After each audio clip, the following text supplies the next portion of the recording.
This is your 1-minute coder news from the Voice of Custom Coding.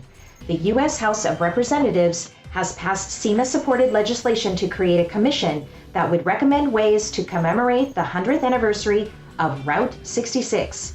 The historic 2,448-mile stretch of road was commissioned in 1926 as the first all-paved U.S. highway.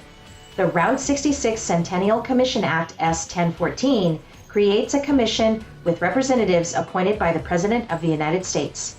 It has 2 years to make recommendations to Congress about how to celebrate the iconic highway known as the Mother Road.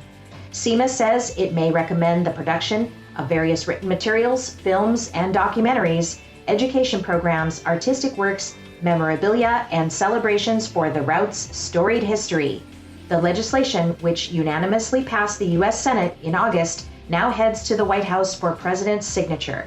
And that's been your 1-minute coder news. See you next time.